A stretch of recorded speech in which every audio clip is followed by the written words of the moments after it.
कश्मीर खां ख़बर शामिल कयूं था। कश्मीर ॻोठ में सरकारी ज़मीन ते चाचड़ बिरादरी जो पाण में छेड़ो। हिक धुर जो एहतजाज। ॻोठ में सरकारी ज़मीन पयल आहे जेका फुटल बडाणी नाले सां आहे, जंहिंमें नाले मेहू पुट बडो मोहम्मद इस्माइल पुट बडो नादिर पुट मेहू माशूक उर्फ़ गुलण पुट मेहू ऐं ॿ अणॼातल शख़्स जेके सरकारी ॻोठ जी ज़मीन में गैर क़ानूनी तौर ते आबादी करे रहिया आहिनि।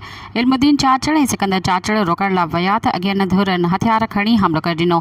उन खां अॻु असां सां बि साॻियनि माण्हुनि जो इन्ही सरकारी ज़मीन ते झेड़ो थियो हो, जंहिं जो फ़ैसिलो कोर्ट सगोरी जे ॻोठ जे हक़ में ॾिनो, पर कोर्ट जे फ़ैसिले खे न मञंदे उन्हनि सरेआम हथियार खणी कब्ज़ो करण लॻा, जंहिंजा फोटेजेस बि ॾिसी रहिया आहियूं। असां पुलिस वटि बि वियासीं, पर SHO बख्शापुर अगली धुर जे वंगार वहण लॻो ऐं बहाना ठाहे असांखे वापसि कयो।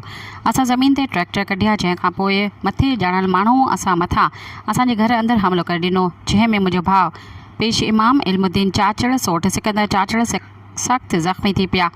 असां पुलिस वटि बि वियासीं, पर पुलिस मुख़ालिफ़ धुर जे चवण ते NC बि असां मथां करे छॾी आहे। असांजा माण्हू गिरफ़्तार करण लाइ चाहे थी। असां वस वारनि खां अपील कयूं था त ख़ुदा करण इन्हनि माण्हुनि मथां क़ानूनी कार्रवाई करे असां सां इंसाफ़ कयो वञे। सब्सक्राइब कयो अवामी न्यूज़ HD खे ऐं ताज़ा तरीन ख़बरुनि लाइ ॾिसंदा रहो अवामी न्यूज़ HD।